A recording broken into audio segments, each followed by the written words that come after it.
Hello, everybody. Privileged to be here today, discussing the importance of Bitcoin in universities. I'm excited for this discussion. I first like to go around the group. Let's go maybe Andrew, Nick, and then Neha. If you guys would just provide a short bio of who you are, and then we can get started with the discussion today. Thanks, Damien. I'm Andrew Bailey. I'm a professor at the National University of Singapore, and I teach philosophy, politics, and economics, and read and write about money and especially Bitcoin. Hmm. I'm Nick Bhatia. I'm a professor of finance and business economics at USC Marshall School of Business. I teach fixed income, and I teach a new course called Bitcoin and AI outside of USC. I'm an author and have a global macro research firm. Hi, I'm Neha Narula. I'm a research scientist and the director of the Digital Currency Initiative, which is based out of the MIT Media Lab. We work on cryptocurrency design and research, and we are teaching a class this semester at MIT. In addition to that, I'm on the board of Block, which does Square and Cash App and a lot with Bitcoin. Amazing, amazing. Okay. Well, my first question, Andrew, this is pointed to you, but any of you are welcome to hop in here. So, Andrew, you teach across a variety of subject fields. I was browsing your recent lectures and I was seeing philosophy, religion, I was seeing money, and the philosophy of death. So, I want to ask you, how does Bitcoin fit into your course curriculums? And then what does that mean about how Bitcoin in general fits into academia? It might look like a motley crew of topics to teach. In a way, it is. But here's the golden thread that unites them. These are topics that students actually want to talk about. Students, I find, want to talk about money, death, God, and of course, things like sex and race, too. Now, maybe for obvious reasons, I don't talk too much about those things with my students. But I found great success in just getting butts in seats by bringing money-related topics to the classroom. And Bitcoin came along naturally enough. One challenge that my colleagues and I have faced when trying to launch years ago, a PPE major. So this is a major that tried to integrate philosophy, politics, and economics, is that the integration part was hard. We could get people to teach classes in philosophy or politics or economics. And we give lip service to things like interdisciplinarity, which is the Venn diagram intersection. But what does that actually mean in the classroom? How do you actually bring the topics together in a substantive, intellectually meaningful way? That was quite difficult until I started teaching Bitcoin in the classroom.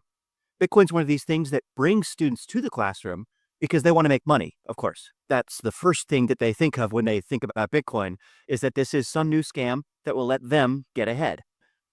But that's why they come, maybe initially. But my purpose in bringing them there is to challenge students to grow in these integrative ways of thinking, bringing together understanding of central banking, of money creation, of institutional design, of software design, of using thought experiments in philosophy, of thinking about the values behind a monetary system, and so on. And Bitcoin has this curious way of quite naturally, all on its own, because of the way it works and because of the way people think and talk about it, pulling these things together for me in the classroom. So this turned out to be an extremely useful tool as someone building a curriculum or actually executing it. So that is the pedagogical thinking behind this is to bring students together, but also to make them work and to do work that's hard to do elsewhere without Bitcoin as this magnet that pulls us from across disciplines together. Mhm, mhm. And Nick, you've taught Bitcoin down to students as young as the high school level. What is your take on students being able to just conceptualize what Bitcoin is and what does Bitcoin really mean to them? If you spend the time, I think it's very it's easy to grasp. I think you just have to dedicate the right amount of time to explaining the core functionality of Bitcoin, which goes into what is a chain of blocks, how is a blockchain chained together, what are in the blocks. Those fundamentals, I believe, with the right appropriate amount of hours is a teachable topic down to the high school level. To echo what Andrew said, Bitcoin is equally philosophical as it is a monetary phenomenon. And so what I find is that the students understand Bitcoin's mechanics with an appropriate amount of time, but the most impactful topic to teach them is money, the philosophy of money, the philosophy of credit money versus commodity money. And they get to think about, is gold money or are these credits, deposits, is that money? What's the difference in these two types of money? Bitcoin then enters that conversation in a technological framework that young students are, easily able to be enthusiastic about. So I think Bitcoin is a very teachable topic, but it extends beyond the cryptography and that computer science that makes up Bitcoin. Mhm. And Neha, you've been directing the digital currency initiative at MIT. So I'm wondering now, how do research groups like yours interact with the wider university community? Here at USC, I was just informed by email yesterday that the blockchain miner just got cut. It was the first thing to go when there was an issue of budget cuts. So how cohesive is your research community with the rest of the university? Yeah, well, MIT is kind of a unique place. It's very decentralized in and of itself. So, it's the kind of place where if you have an interesting idea, you can kind of run out there and try to implement it, and you can probably get pretty far before anyone really notices or realizes what you're doing.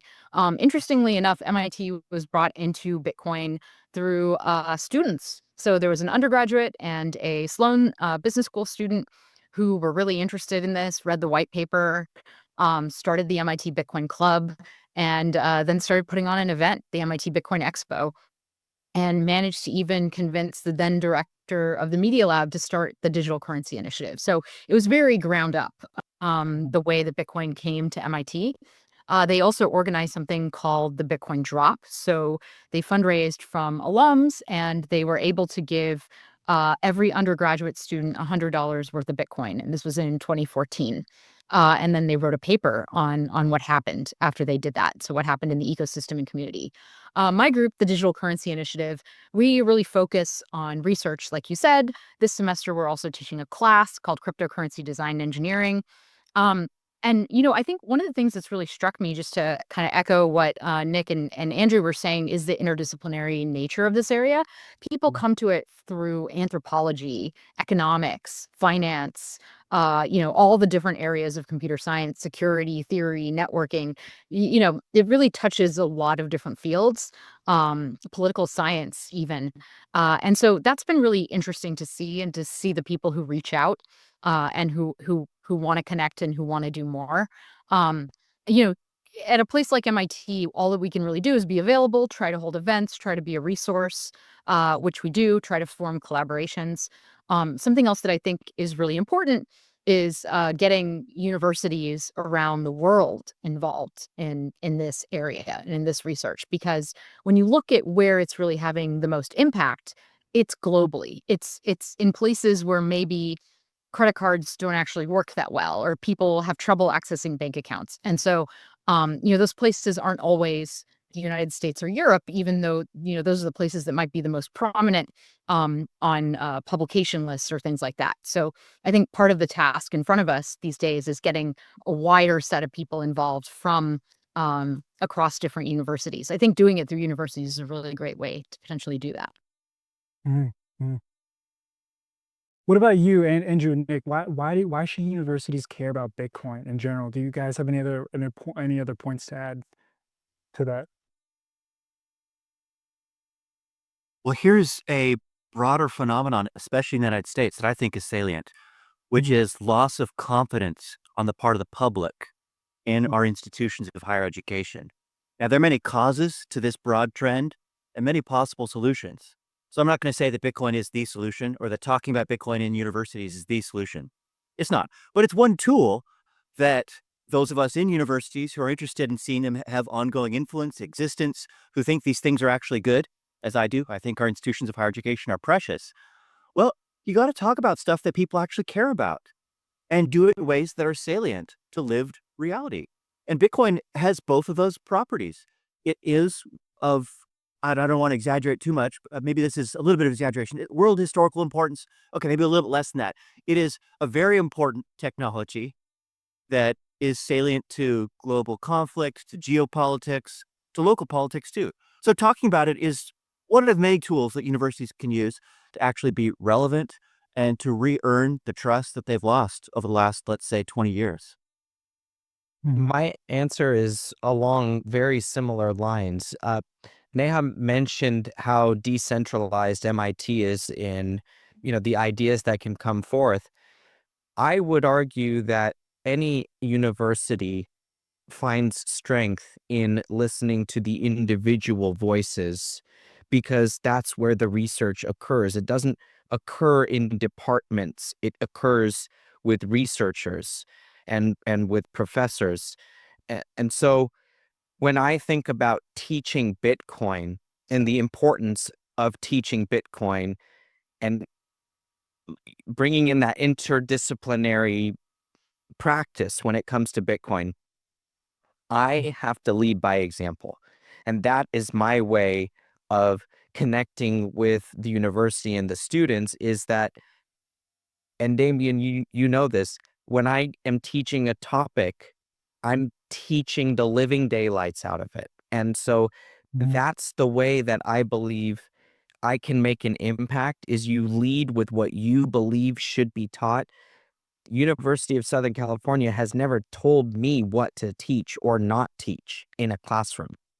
They've never come in before or after the fact and said, you shouldn't be teaching it like this, or you shouldn't be teaching this.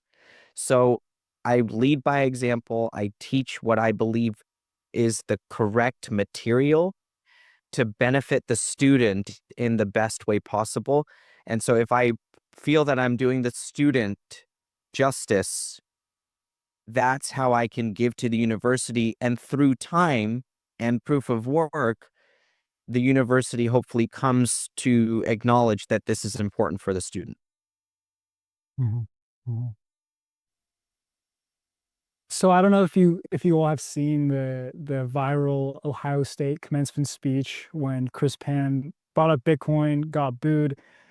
I'm wondering if you guys have any interesting takes on how a university can engage with Bitcoin without losing its credibility, because so many people still see it as so controversial, so speculative. I have a lot of thoughts about this. So, Mhm. it's kind of interesting because my group was founded in late 2014, early 2015.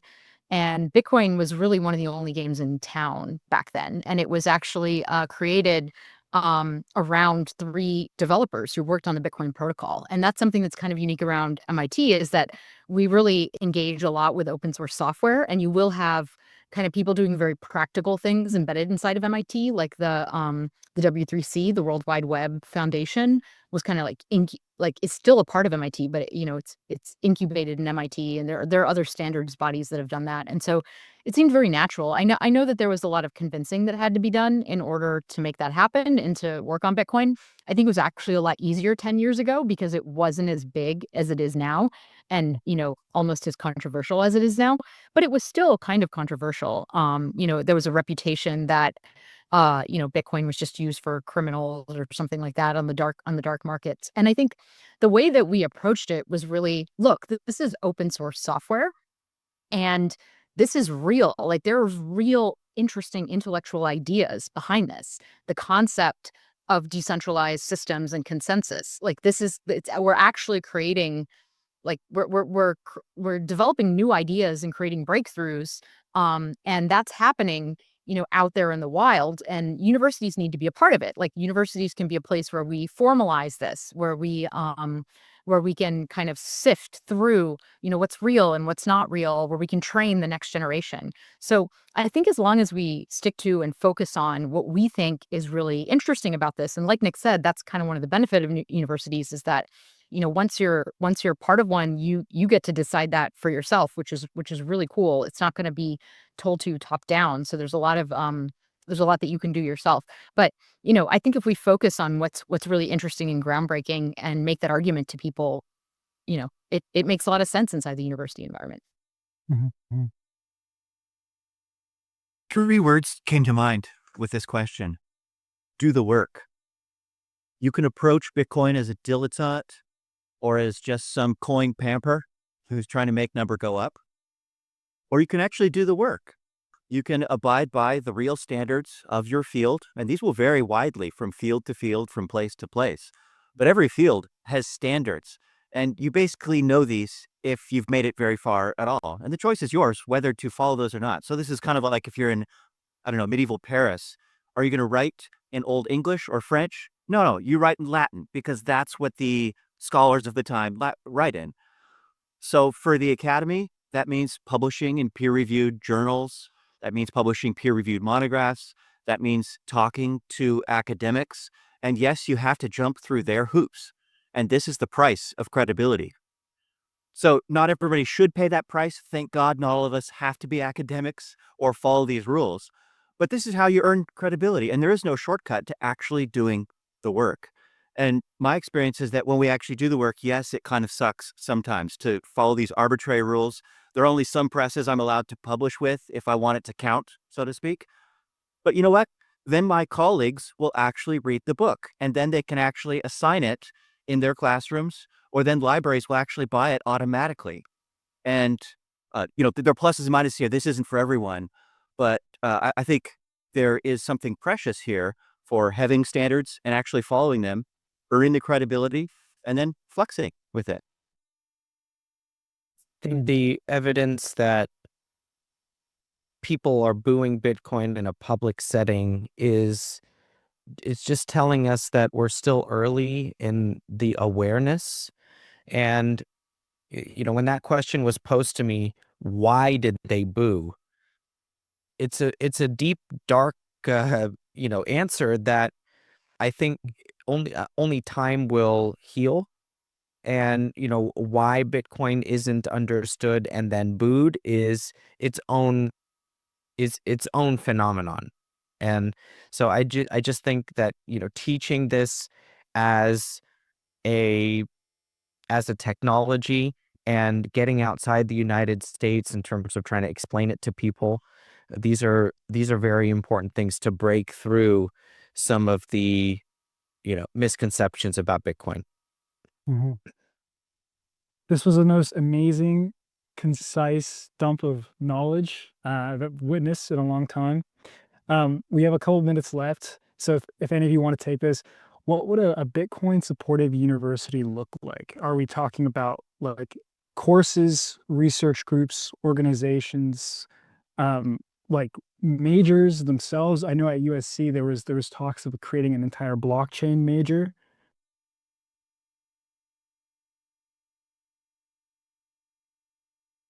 One theme that spanned our comments thus far is that universities are in many ways decentralized. The consequence it has for this question, I think, is that each of us has to find our own way. This is not something that would work if a university president or a provost or a dean or even a department chair said by edict, we're going to be the Bitcoin University now, and here's how it's going to work. No, students, faculty, staff will each find their own way. My own way has often been incremental. So I started with a class on money more generally, with a week on Bitcoin. Well, 1 week turned into two, and two into four, and now I teach classes more or less entirely on Bitcoin or half on Bitcoin and half on something else. So I just did this myself. You can just Mhm. do things. And thankfully, this is still true, even within universities. As weird and archaic as these institutions can be, we have a great deal of flexibility. So we each find our own way, and often that's incrementally. Yeah, I want to double down on that we can, you can just do things and it really should be done, I think, best in a ground up kind of a way rather than a top down way. Maybe the right answer is a major in some places, experiment with that. Maybe the answer is actually it's best to approach this from within the existing disciplines and people figure out how to integrate it into what they're teaching and it's more like part of a module of a course. So I think we should experiment with a lot of different ways and see what works and what people respond to. I taught traditional finance at USC for a few years before I wrote a book about Bitcoin. It was also about money, but it was only after leadership at the school read that book did they ask me to teach Bitcoin. So it doesn't come from top down. I had to write something first, make it interesting and make it teachable. Now it's taught at USC, but it's because I wrote something first. So it really does come down to putting in that work. Mhm. That is truly the Bitcoin spirit. Amazing. Thank you guys so much, all of you, for your insights today. I think this panel went really well. Thanks for having us.